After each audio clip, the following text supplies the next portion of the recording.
Yes, I am Sister Teresa. I'm from the Philippines. And how long I have been in as a Sister of Mary? I think, well, I entered in 1996. So it's almost 30 years. And as a professed sister, I'm 24 years as a professed sister now, 25 next year, our silver jubilee next year. And, but yeah, more than half of my life is in the Sisters of Mary. I left home when I was 12.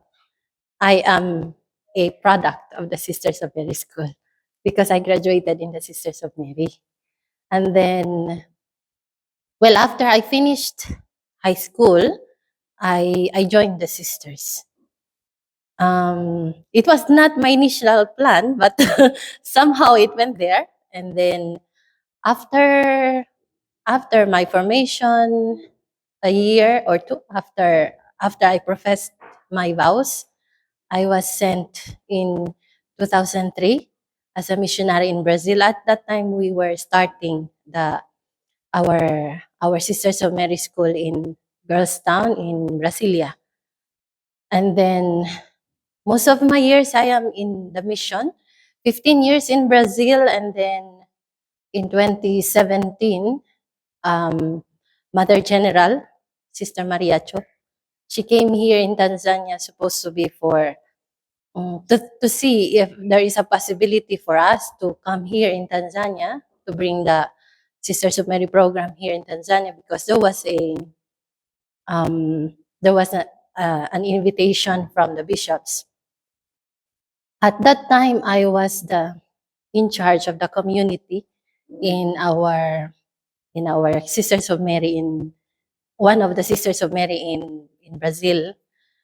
And then Mother told me I have to endorse everything to the next sister, and I would be assigned here in Tanzania. So I did so, and then beginning of 2018, I returned to the Philippines to process my visa, and then March of 2018, I came here with two other sisters, and we started work here in Tanzania. First there in Girlstown, and then after that, um, because for us to be local superior or like in charge of the community, um, first term is by each term is around 3 years, and then it could be extended for another term. So since I was also the local superior when we were beginning here in Tanzania, there in Girlstown, it was like already 3 years, 3 terms that I was serving as the head in the community. So I was given short time to like uh, to rest a little. So that was my chance to go back to the Philippines. But it was also at the time of the pandemic, no? But it was okay. I was very happy. Uh, for me, there's no problem with any assignment. I'm most happy actually to be with the children. And then almost at the end of that was 2021 when I was given a chance to go back to the Philippines after like how many years? 18 years in the mission. And then before we start here, when we are about to start here in Boys Town, I was called back by Mother to to return because we would be starting. So at first she was with me, and then since she was elected as the new Mother General, then we started. I worked together with Sister Angela first. We were renting a small house outside, and then the construction started. Then little by little, the sisters started coming, Sister Clara and then Sister Margie, and then the other Tanzanian sisters. We started construction here around, beginning January of 2023. And then our target was to accept the boys by July. So after 6 months, and then we had set some small buildings to work on to start, and then so that we can receive the first batch of the students. Then we inaugurated. Actually, it's not yet totally finished, but as long as the boys can can stay. Anyway, that was how we do things. In the beginning, also in Girlstown, it was also somewhat like that. So I was always feeling guilty, or it hurts me a lot because I was thinking, is this how we have to serve? We are not totally finished because it's the weather, the contractor, and many other things that affect our plans. We cannot really prepare totally perfectly for the children before the children to come. But that experience in Girls Town when we were beginning, it was so hard. So uh, since I had passed through that, so when we were beginning here, I am a little bit more courageous already. There's not much worry and fear because anyway, as long as there is roof in the building, the boys can come. So I think you cannot imagine the building, that first build, the pilot building that we have there. When we accepted the first group of boys, we cannot accept them as a whole. We have to divide them by group because the rooms are not ready. The things are already bought by sister, but the problem is the accommodation. So I told the contractor, as long as you put the roof, we will bring in the students. So they put roof in one dormitory. Then came 20 boys. Then another dormitory was prepared. We call another group of boys until we were able to complete at least 100 before our inauguration. At first, as I said, I was feeling guilty. Why we are so in a hurry, and the most difficult thing here in Tanzania is that one. They don't. You cannot push them to go in a hurry. So we have to work with whatever situation, and then, but thanks be to God, we were able to make it. Then uh, after that, 2024 January, we started the construction of this building, but everything is already set. We already had planned to accept the new students. The school was officially already registered, so we could start the normal classes.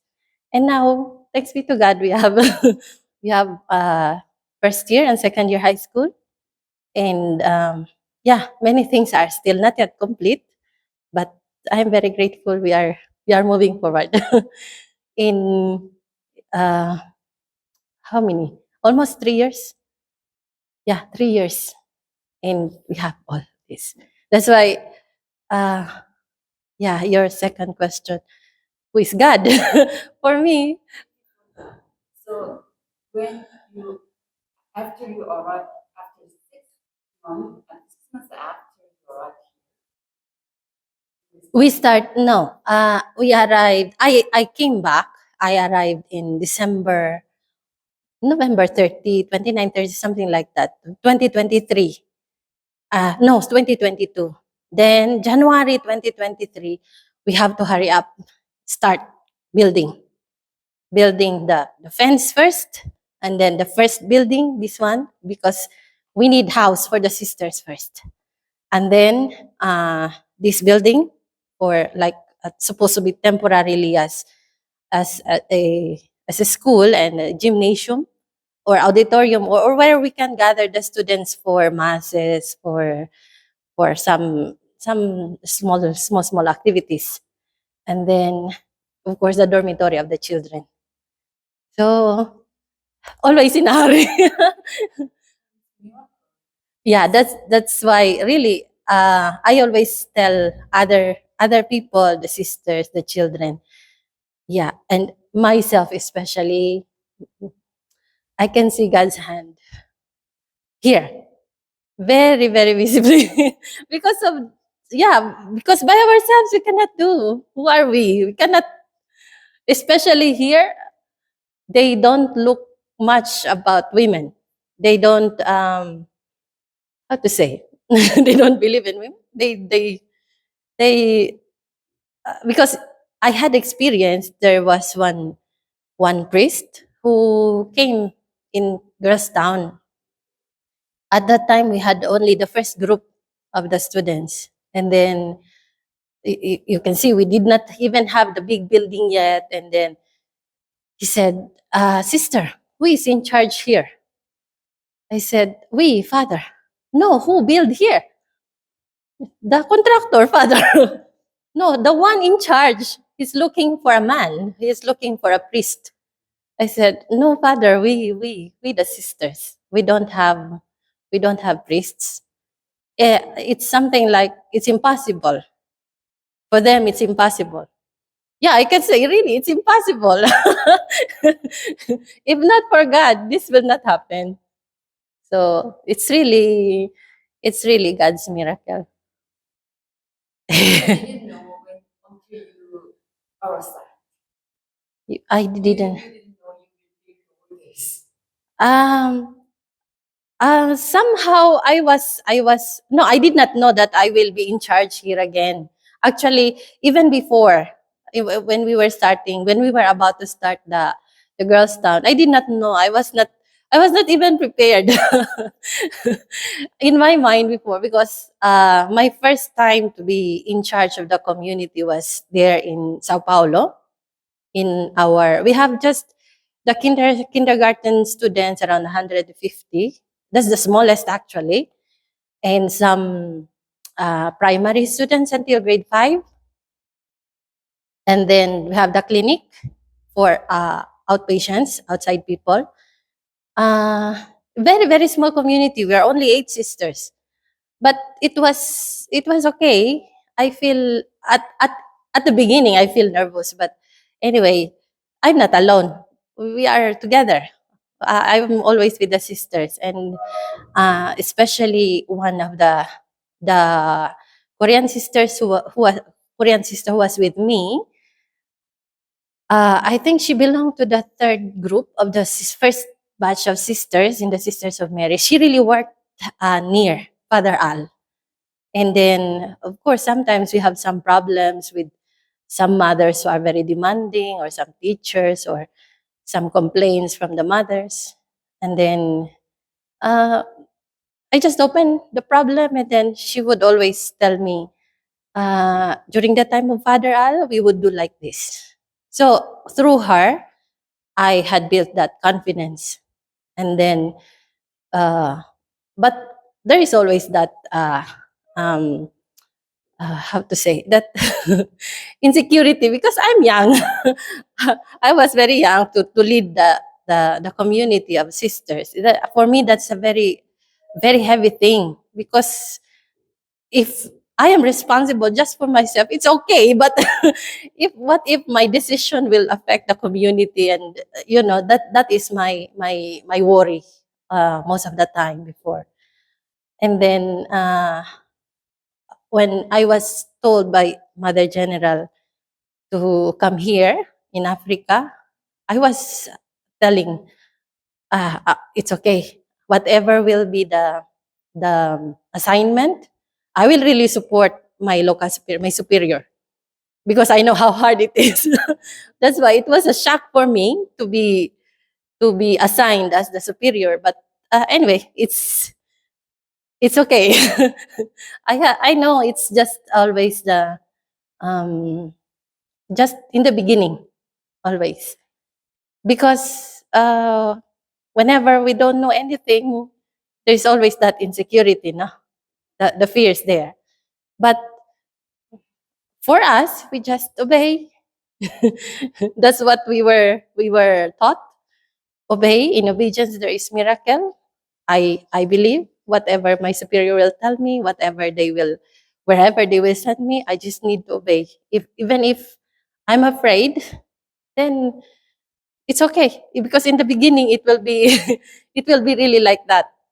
The fear is there because I don't know what will happen. But in the at the end, uh, well, in my experience, at the end, it's just, yeah, thanks be to God, because nothing happened.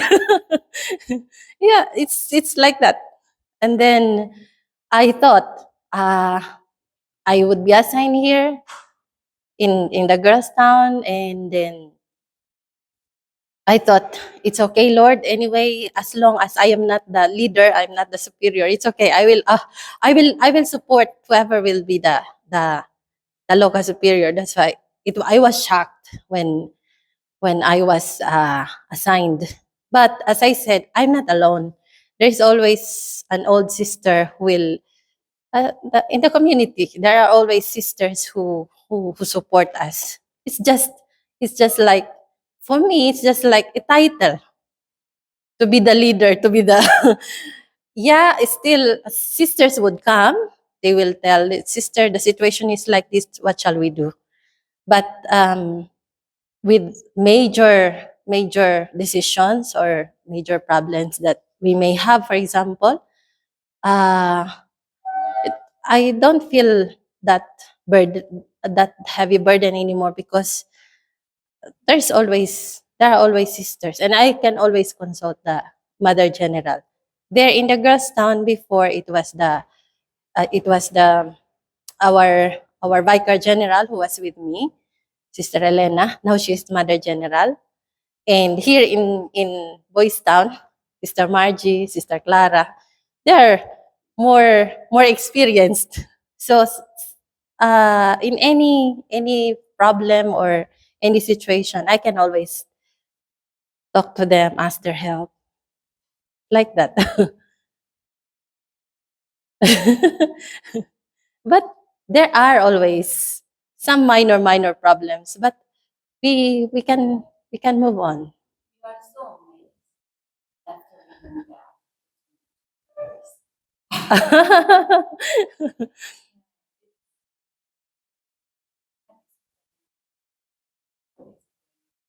So my question is, what is God? For me, one thing, He's our Father. Because that's how I feel. I feel cared. I feel yeah, He's always with us.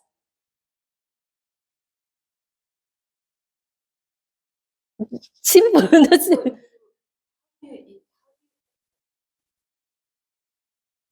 you hear His voice? Do you feel His presence? And how do you tell Him? Uh, in most of the things that are happening, yeah, as I said, there are always problems, but I always believe where I am, what I do, it's not because I wanted it, I opted for it, it's my decision. No. I always believe that I am doing what was instructed to me to do, and I'm trying my best to give my best in that. So I what I always believed is that that is God's will for me. As long as I am doing my part, and if there are some difficulties, well, I tell him, you're the one who put me here. You're in charge. You have to help me. It's something like that. My how shall I say? It's just like normal conversation. I tell him, you know me, I know nothing. I cannot do anything. With this situation, you know what will happen. You know, I'm afraid of this or that, and this is not my choice. This is not my decision. So please help me. And things always go well. Or if it will not go well, of course, disappointment is there. I will cry, of course, but after all, I I accept. Lord, you did not allow this. You did not let it happen. I know you have a better plan. It's okay. So we move on. That's it.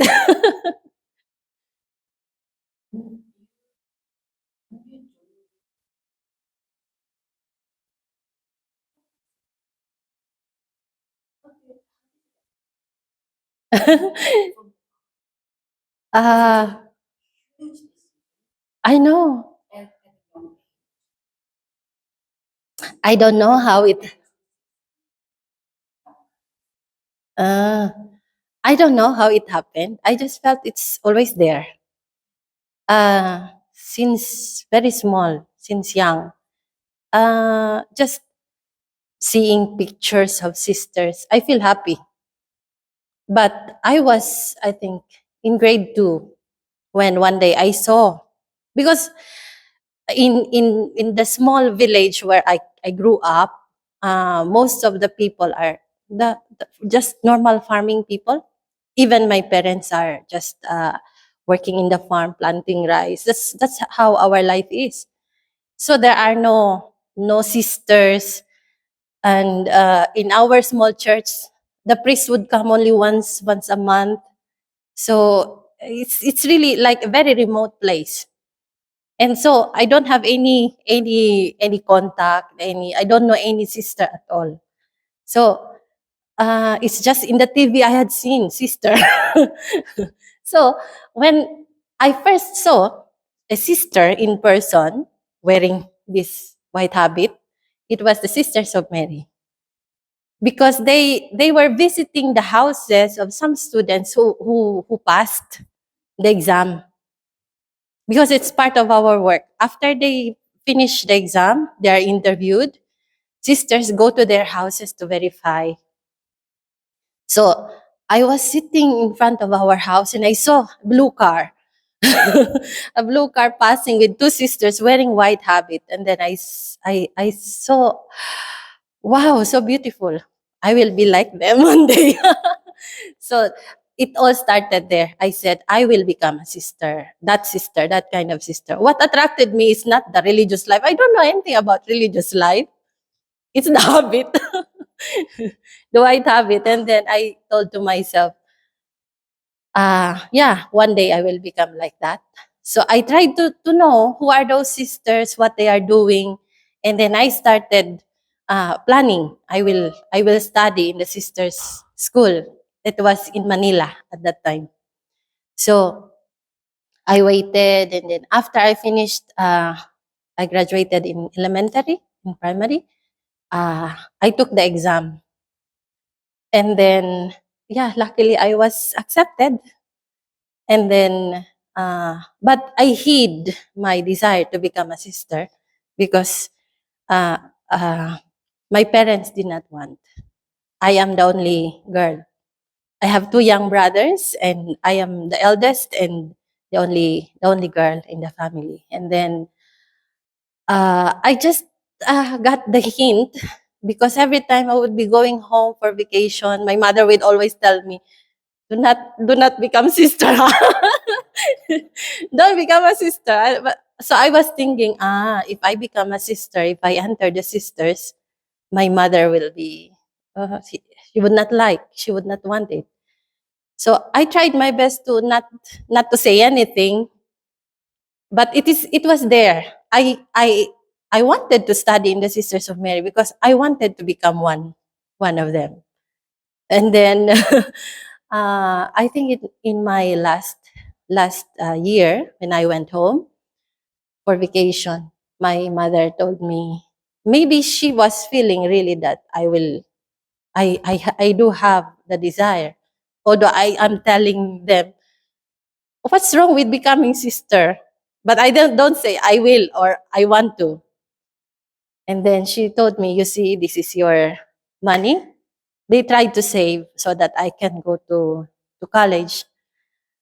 And then when I went back, I was thinking, what shall I do? I don't want to disappoint them. And also it was my in because it's in our culture, no? If if if the parents will die, the eldest would take charge. So I was thinking I have a big responsibility in the family. If something will happen to my parents, I have to I have to take care of my young brothers. But then, uh, so what I did, I went back to the Sisters of Mary. That was the only year I studied well because I said, yeah, I have to go back, and with my grades, I have to get at least a scholarship, even half, so that so that I can help my parents. But then I don't know, one of the sisters, our the sister was taking care of us. She was trying to look who would want to become a sister. I never said, but it just happened in one of our discussion. No, it's not discussion. In our English class when I was third year, one of our teachers let us write. That was after vacation. What we want to do with our life. It's an informal essay. So I wrote there, I want to become a sister, like this and like that. And then one day in the class, our teacher brought those essays. And then I was not really feeling well at the time. I was very nervous. I did not know why. But it was because she let us read in front of the class. And that was the reason why my vocation, my desire to become a sister was discovered. It was that classmate who told our sister a year after that I was one of those who want to become a sister. So that sister told me, okay, you have to become a helping sister. So I started uh, how's that? Helping the sisters. In the Sisters of Mary, we have helping sisters, like the leaders in every families, in every dormitories. So even though I had already been, but because I had been a helping sister when I was in third year, but because I told myself I need to study, I need high grades so that I can apply for scholarship when I go out. So I gave up. I just want to become a normal student to really study well. But because the sister discovered that I have a vocation, so she told me, okay, I will give you a family to take care of. So from then on, I was thinking it was not my plan, but I started praying, Lord, if it is your will, okay, I will do, but take care of me. Then I went on, and then every month there is a sort of interview because there were so many of us.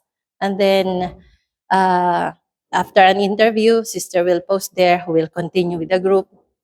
And then sister told us one day we have to inform our parents. So I wrote a letter. I told them, don't expect me to come back home. I will join the sisters. And there was no response at all. So I was thinking, okay, they agreed. They agreed. And then we graduated January 1996. After graduation, I sent all my things back home. And then when they received my things, that same night my parents came to the Sisters of Mary to get me. And then I was thinking, what shall I do? So I just stayed in the chapel. I let them wait because anyway, I brought them to the office to the superior, and then I told sister, please help me. I don't want to go home. I want to become a sister. And then yeah, they stayed there, but I thought I would fight much with my mother. It was not my mother, my father. My father was very angry. And then finally, sister told me, okay, come, let us talk together. So I explained to them, it's not my plan at all, but I don't know how it happened. I was discovered, I cannot say no to the sisters because originally it was really there. I really wanted to join. Although in that change of plan, I thought, okay, I will help them first. I will study in college. I will work, and then later, after I help them, maybe I can have a chance to come back to work as a sister, to join the sisters. But it happened that way. And then uh, my parents went home. They are very, very, very disappointed with me. But they still continued to come. I think 2, 3 more times to come back to encourage me to go back home. But I said no. The fourth time they came, I already received the habit. I was assigned in another school.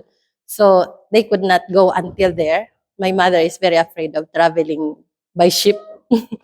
So uh, finally they gave up. But actually until I went to Brazil, even though I could already come back home and visit them during vacations, still my father would sometimes tell me, after this year, you remain here, you continue to study. I will just tell him, no, my life is already there. I cannot. And then I don't know how he has a change of heart.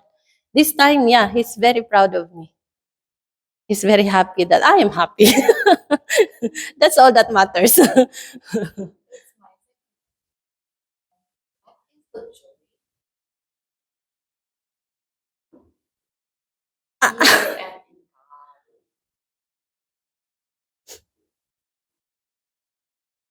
Ah, Can you explain I think it's somehow related, no, to my decision in becoming a sister. As I told you, I'm fully aware of my own responsibility as the eldest daughter, and that is one of the reasons why uh, I said, yeah, I want really to become a sister, because I believe with my sacrifice, being away from them, far from them, this sacrifice of renouncing them, my faith, my hope is that in the next life they will be with me. That's my personal belief, because I thought, yes, I can go out. I could have continued in college. I could have worked, helped them. But after all, what? They will also grow old. They will also die. And then what? So I thought, yeah, why not? Why not do something more worthwhile and more something that will not just begun after all. So I said, okay, I will work for him. I will work for God. He will pay me. Not here, there. There in the next life.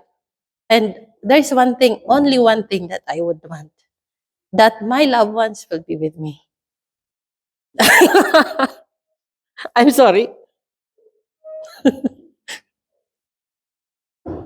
This is something I could not convince my father before. This was really the most hurtful thing for me. Um, I don't know. They could not understand it in the beginning, but somehow I think he understood, because there was one time um, he drank. He drank a lot in order to be able to talk to me. That was a few days before I was sent to Brazil. I came back home to visit them, to say that don't expect me next year because I would be assigned in a mission. So he was upset. He drank so that he could have courage to talk to me. Then he told me that that hurt me much, because he said, I'm trying my best to become a good Catholic, to be a good Catholic, to serve God in my own way. Why does he need to get my daughter? Why does he still need to get my daughter? What is lacking? And then, uh, at that time, I could not answer him. But then, after all, I wrote, and then I told him, there's nothing wrong with you. It's really God who wanted. And actually, that's something you should be proud of, because among so many, God chose your daughter. God chose from your family, not from anyone else. That's what I told him. So yeah, after that, he somehow he calmed down. He did not uh, he did not say anything anymore. So for me, that is my hope, that is my happiness. So when there is something difficult, I just think of that. I think all of the sisters, they have that faith. So is you believe or you feel that your relationship with God is getting deeper as time ah, or or experience your own um, ah, how, ah, because it's just like in religious life, no? We venture without knowing exactly how it will be. But through the experiences, day-to-day experiences, at that time we discover a lot about ourselves and how we fit in and the true meaning of what we are doing. So it's actually our appreciation, my appreciation to the religious life itself is just going deeper. It's just in the beginning, as I told you, I wanted to become like a sister because I thought it's so beautiful to wear white habit. That's why I I tried to seek about the sisters and did did my best in order to arrive in the Sisters of Mary. And then I entered without knowing. I just know sisters take care of the children. That's all. And then finally, through our formation through the classes and through my experiences, being given different groups, different assignment every year, I learn a lot about me, my own character, about me, and the beauty of our mission. So I come to appreciate more. And I say, well, thank you, Lord, you have called me. This is a very beautiful life. So I can say relationship with God is also the same. Of course, it's not that easy because uh, I am always with other sisters or sometimes with a new responsibility. Through my own weaknesses, through my own failures, sometimes um, I learn how I'm bad in this. So I learn more about myself. But at the same time, knowing who I am, how weak I am as a person, I see more why God why God chose me. There are others who are more prepared, others who are better. Why me? So for me, my appreciation for God's mercy towards me just goes deeper. I don't know that is love or I don't know, but that is how I feel. My relationship with Him may not be that close, but I know in myself, I appreciate much what He does for me.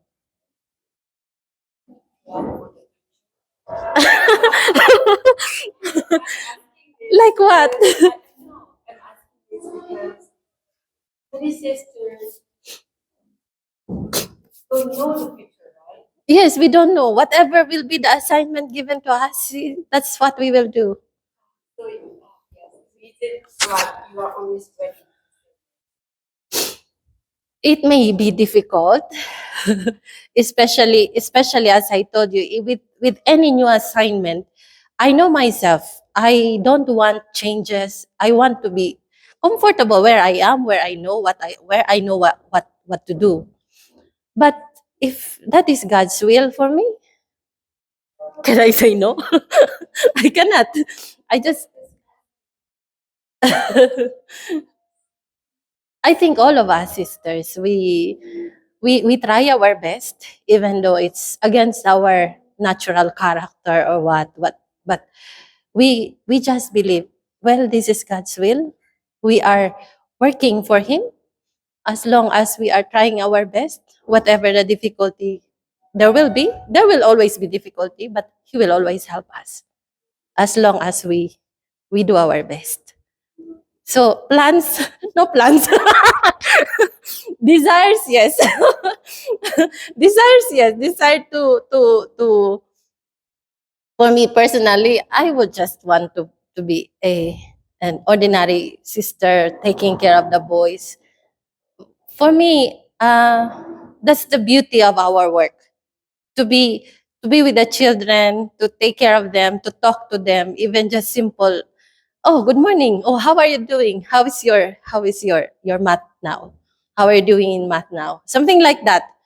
The um the concern that we give them, and that kindness that they will receive, through that, I believe they can feel God's love for them, and that will help them as they grow in their relationship with others and in their relationship with God Himself. Because I had seen that and had felt that much. Actually, that change, that that change of mindset, of conviction, happened to me when I was in Brazil, when I was taking care of the children there. Because many of our students there are coming from very bad situations in life. Um, just imagine, like, especially those in the lowest part of the society, where parents, mothers or fathers are using drugs, or yeah, in situations like their mothers just met their fathers once in a party, and they are born, and they are thrown to their grandparents or aunties or whoever, and the mother goes back again to that easy life of parties. And a young girl of 18, a young girl of 20 can have 3 children, or sometimes, yes, and these children, each child is of different father. So you can imagine how is the attitude of these girls. Those are the kinds of students that we were taking care of in Brazil. So in the beginning, I find it so hard to understand why this child has this kind of attitude. But after I realized where where they are coming from, and I, I thought to myself, wow, I could have been born in her place. What will I do? But it's not her fault. It's not her fault to be born in such kind of situation. We could have been switched. I could have been born in her place, suffering that kind of shame, of that kind of situation. From then on, I thought, yeah, our mission is to give them love, to give them whatever we can. We are God's instruments. Actually, it is God Himself who wants to reach to them. But how can God do? He's not here in person. He chose me. He used me. That's how it changed, and that's how it changed me. And then, so as I said, my only desire is yeah, to live like that, to be with the children, to be as a mother to the children. But I don't want to become a superior. I don't want this kind of responsibility, where, because sometimes, people think so highly of you, and I know who I am. And but anyway, this is all needed. I know this is all needed. Our work is so big. Someone has to fit in this responsibility. The next question